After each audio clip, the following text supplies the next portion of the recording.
That process of having them think through who they would give money to begins to get them thinking outside of themselves, which is something difficult to do for kids, but it begins to kind of get those wheels moving, and that could be very powerful. Think about your kids. What would happen if they were in charge of all of your money? Well, you don't have to imagine. They will be someday. I think people discount how important those kinds of lessons can be later on, when they're 18, 20, 25 years old or older.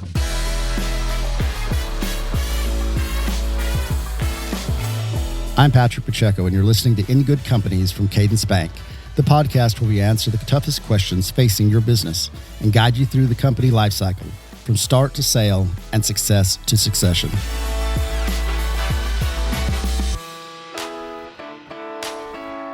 Wealth transfer feels intimidating to a lot of people. They want their hard-earned money to help their family, but they also know it has the potential to alter lives and cause major tension. Studies show that about 70% of wealthy families have lost that wealth by the second generation. For almost 90% of families, it's gone by the third. Many inheritors aren't taught how to manage money, so it evaporates as quickly as it comes. So if you really want to feel good about transferring wealth to your kids, you've got to be transferring more than just money. So in this final episode of In Good Companies, Season 1, we're going to talk about wealth transfer and how to prepare the next generation to handle finances. This is a process that takes years, so we talked to an expert who's been doing it for years. So Felix, can you introduce yourself, please? Yeah, my name is Felix Meneses. I am the Dallas Trust Market Executive for Cadence Trust. And what exactly does that job entail? So my role within the bank is to manage a group of trust officers and work with high net worth families to make sure that we protect their principal, grow their assets, and ensure the transfer of assets to the next generation. So transfer of assets, that's pretty simple, isn't it? You just knock a will out right quick or put POD on an account and that's all you have to do? Or is there something more in wealth transfer planning? I mean, so many times the wealth is the easy part. You know, how you transfer, how you make sure you minimize taxes as you go through that winds up being very technical, but transferring the values that maybe created the wealth and maintained it winds up being a lot more difficult. You really can't do with just a simple piece of paper and writing the will down. In the will, you might say, you know, this goes here and this goes to this other person, but how do you transfer those values? And it's really one of the areas that we focus on. The wealth transfer process is exciting, but it's also nerve-wracking. When a family comes to us, a lot of times there's a lot of apprehension. There's a lot of thoughts around how is this wealth and this transfer of this wealth to this next generation is going to impact them. Some of them might be even to the point where they are afraid that if once they transfer the wealth that, you know, the children might make different choices, knowing what that wealth is, maybe not go to college. There's a lot of fears out there around what that would do to that next generation. So we help them through a process of discovery, working with them to really sort of understand and listen to what their apprehension is and what their fears are around that.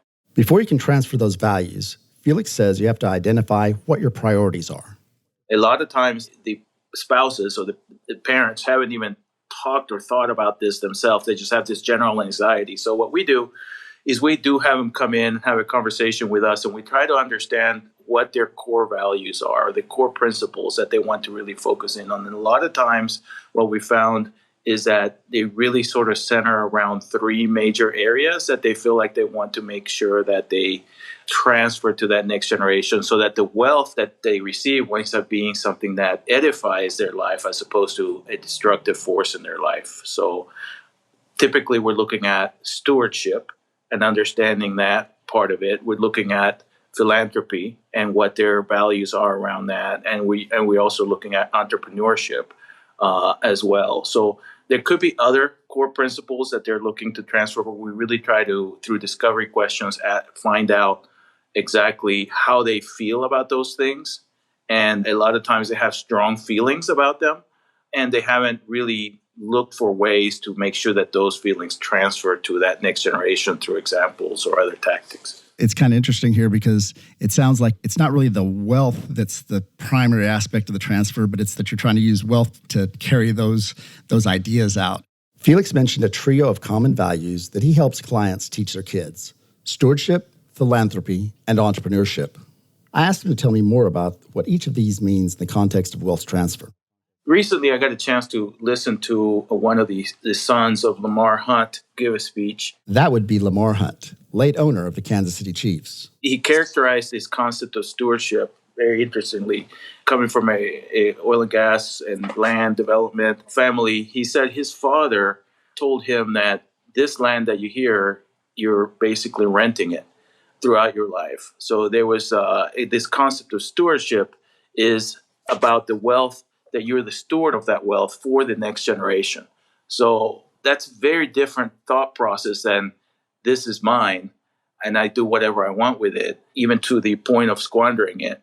I am basically renting this for my life, and my goal is to make sure that this actually grows for that next generation and the generation after that. In order to have generational wealth survive beyond the third or fourth generation, which statistics are that it usually doesn't, you have to have this concept of stewardship. Now, philanthropy is a little bit different because this is really about impact and making sure that the next generation understands that one of the powers of that wealth that they are going to receive is that they have the power to make a broader impact in their community that they live in and in the world that they're taking part in. And active philanthropy, not just in terms of money being spent or donated, but also in time, can actually begin to shape the next generation's perspective into the power that they can have in really focusing on other people. And that's another thing that happens with philanthropy is they start to change the focus from just what do I need to what can I do for others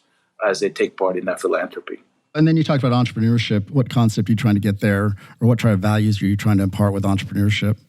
So in entrepreneurship, there we're looking at implementing tactics that will allow a person to actually have a well thought out business plan so that they can make sure that they understand that this is another way of making an impact. So in the entrepreneurship side, you can actually create structures where you have a committee set up by, it could be family members that can work a lot like a bank would whenever a family member has a project or an entrepreneurship idea that they want to implement, that they, instead of going to the patriarch and say, hey, give me a check, they would go to this committee and basically express their idea. And the committee can take a look at it and approve it as they would, as a loan committee or an underwriter would.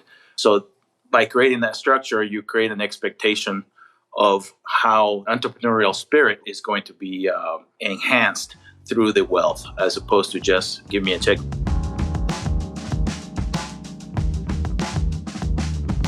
These values won't magically appear in the next generation. They have to be deliberately taught. But many parents are nervous talking money or finances with their children. I find that a lot of people, they'll say, we don't really like to talk to our kids about money because they don't know what we have. Often I look at them and say, you drive a Porsche, your wife drives a Maserati, you have a house in River Oaks, your kid goes to the nicest private school in Houston. They know you have money. They're a lot smarter than we think they are. I think a lot of people that have wealth are afraid that the wealth is going to ruin their children. I used to tell people, the one thing about kids is they're people. The only thing you can try to do is help them understand the values you have and hopefully try to impart those on them. But that raises the question, how early should you start teaching kids about money? I've always said the earlier the better. If you can start even as early as 5, 7 years old, you can start having some of these conversations around that. But I think a lot of times we don't give kids enough credit for how much they really pick up until they surprise us with something that we didn't know they knew. So don't think that they're too young. I think the key is to make it age appropriate, right? And make sure that we are making it fun. So the key is look for opportunities to educate by making sure that you have age-appropriate tactics that are working through that. And when families come to us with this anxiety, it's usually anxiety around giving to the next generation is usually because they really have not had the opportunity to do some of these things or hadn't thought about them early enough. When you're talking about money, what does that age-appropriate education look like? So everything is very customized, right? So we look at where the family is, what the ages are of that next generation. And what we typically try to do is structure a program specific to what they're looking for, to educate them and get them down the road so that they're able to be constructive with the wealth that they receive.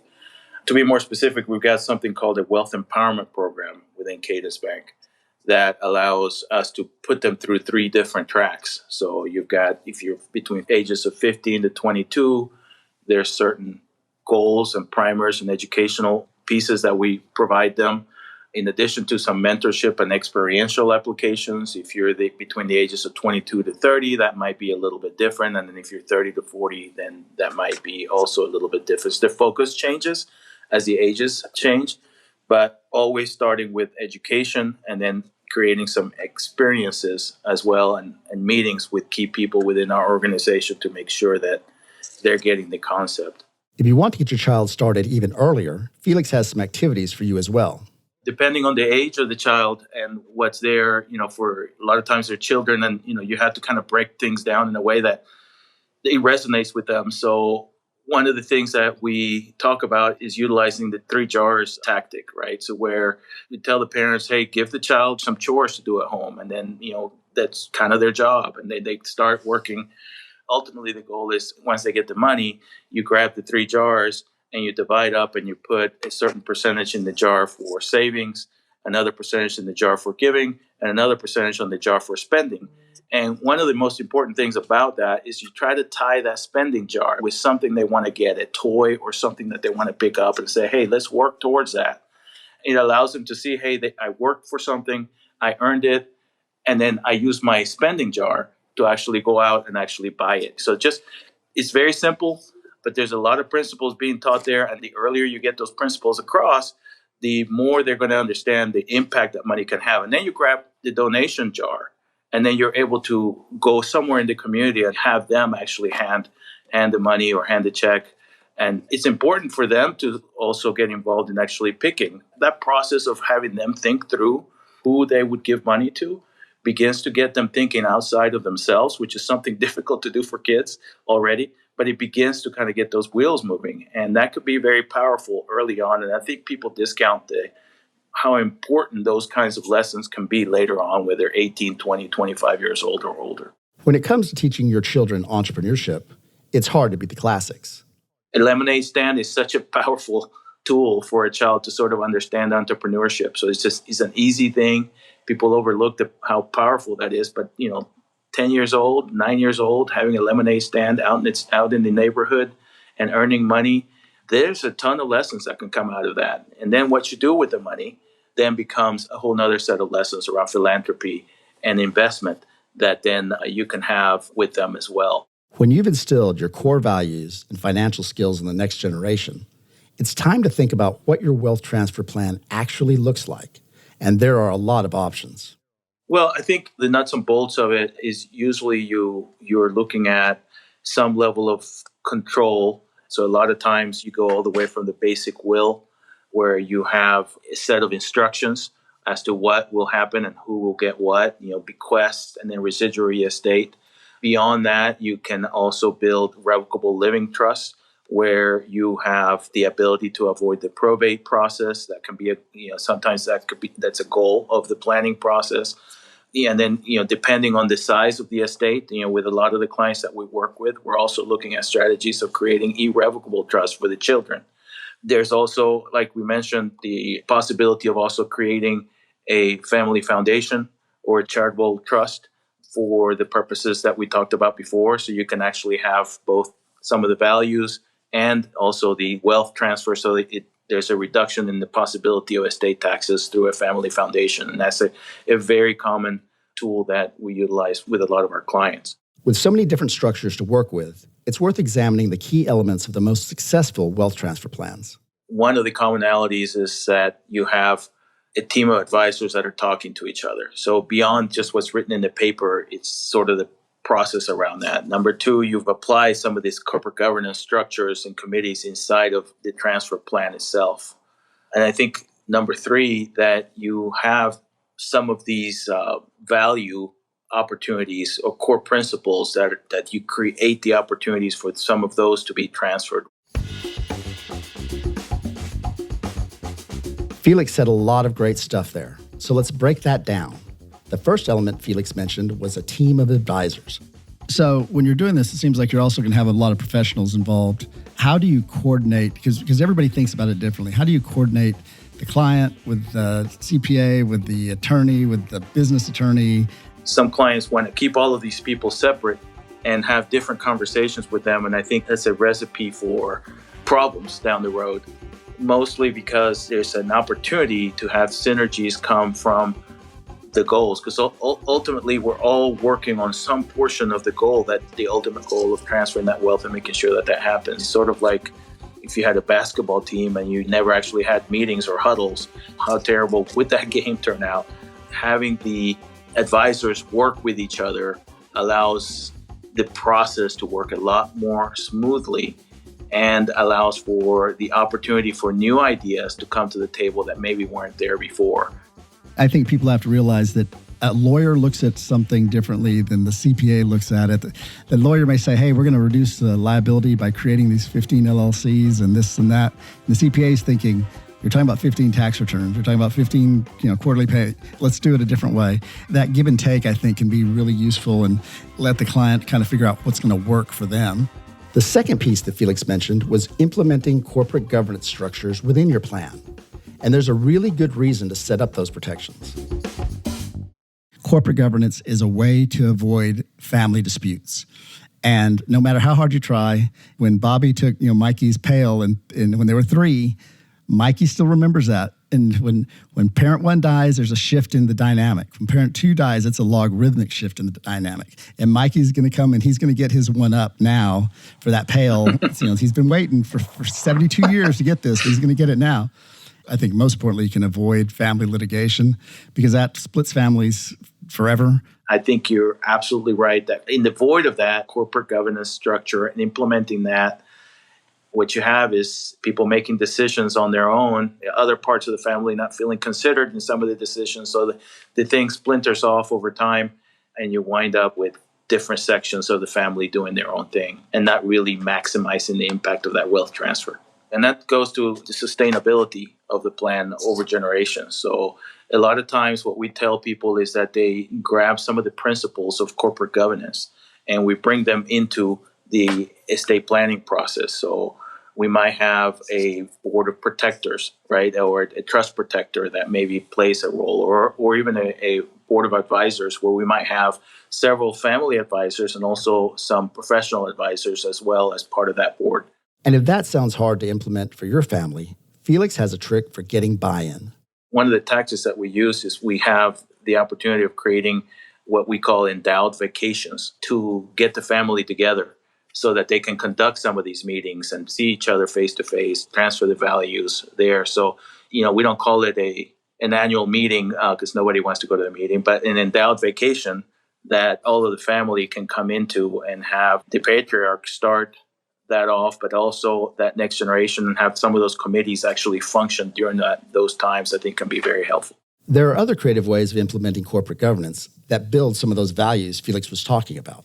I used to call that kitchen table philanthropy, and I'd have clients set up a fund, and then usually the day after Thanksgiving, they'd have a meeting, and that's when the children and grandchildren would present their choice for philanthropy. The charity was going to get it, but they had to go before the board and make their case, and had some clients in Austin that had started that with kids, and now they're down to great-grandkids, and it's turned into a big family foundation, and they love it. The patriarch, they call him the chairman of the board, and they call him the chairman all the time now. Finally, a plan is just a plan until you put it into action. So how do you make sure the plan gets executed? So there's a couple of things that sometimes happen. Is one, there's a plan where they maybe create a revocable trust and they actually don't fund the revocable trust. They don't change title to the properties. The plan is worthless at that point. So that's one thing. The second thing, which I think you're more alluding to, is really who are you choosing as trustee to make sure that things happen the way that you would want to happen after you pass away. So the execution of that is also key. So you want to make sure that you find a trustee that is competent, that is not only honored by what you're saying if it's a family member, but that they have the support structure and education to understand what's encompassed in actually fulfilling or administering the trust and working with you in that, working with that next generation to make sure that what you have happen that actually does happen. A great plan is only as good as the execution of that plan. Of course, in any scenario, there will be someone on the other end of that wealth transfer. and they have responsibilities as well. So let's flip to the other side. What advice do you have for somebody that's receiving this money? Asking the question in a way that is caring, that where you're thinking in terms of, I want to make sure that your wishes are carried on when you pass away. So it goes all the way from simple things like, where are the documents, Dad or Mom? Where do you have them housed? Is there sort of a checklist that maybe can go along with those documents to make sure that that's there? So we can help provide some of these checklists that they can take a look at and say, let's do a quick inventory. It has to come from, I want to make sure that what you want to happen actually happens. As a person that might be involved in this, I want to get the information as soon as possible. And I encourage that next generation to broach the conversation if it's not going the other way, because while it's not the funnest conversation to have, I think it's incredibly important, and it's going to make that patriarch feel a sense of comfort if you ask it correctly, to that things are going to be taken care of the way that you would want to. Yeah, and I think it's also important for kids to be real honest with their parents, because a lot of parents, they'll see their kids not getting along, so they'll think, I know what I'll do. When we're gone, I'll make them all co-executors, co-trustees, and the 3 board members of the foundation, because now they'll be forced to get along. And if they don't get along, being forced to get along generally is not going to help that. Some people just don't want to be in that role. They may say, hire a bank to be the trustee and the executor. I'm busy. I don't have time to deal with this. Not that I don't love you, but it's a time-consuming process. And as we close out our first season, we've got to echo a theme that resonated throughout our 10 episodes: the importance of communication. There's nothing bigger or more problematic than when there's a surprise at the end. Right. So if kids know, I'm not going to get anything, or my brother's going to get this one asset because here's the reasoning you gave me, that's much better than finding out when you find the will and you start reading through it and say, wait a second, what were they doing? Nothing beats a conversation. Just open-ended questions to understand, what are your wishes, and really listen in to what they want to happen in the future. What are they afraid of?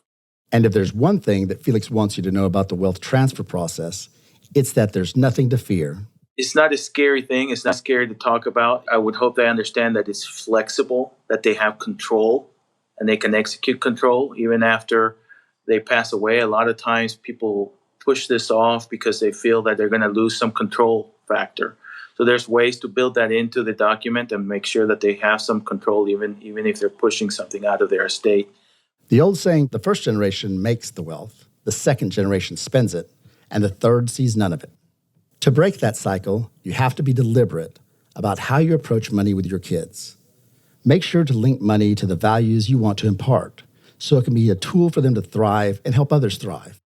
Engage them early and often with age-appropriate financial activities that instill the spirit of stewardship, philanthropy, and entrepreneurship. And build your wealth transfer plan with those values in mind. Use corporate governance structures in your plan to save your family from making difficult unilateral decisions, and have open discussions with your inheritors about your vision and their involvement.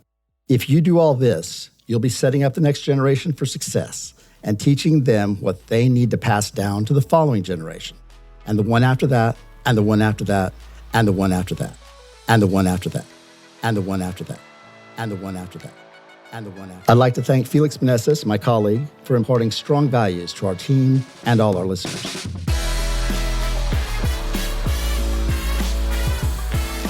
In Good Companies is a podcast from Cadence Bank, member FDIC, equal opportunity lender. Sheena Cochran is our production coordinator. Our executive producer is Danielle Cornell, with writing and production from Andrew Gannam and sound design and mixing by Ben Crannell at Lower Street Media. I'm your host, Patrick Pacheco. If you've made it this far and you got something out of the episode, why don't you go out and give us a 5-star rating in your podcast app? It's the best thing you can do to help the show grow and reach more people. And join us next week, because when you're with us, we're in good companies.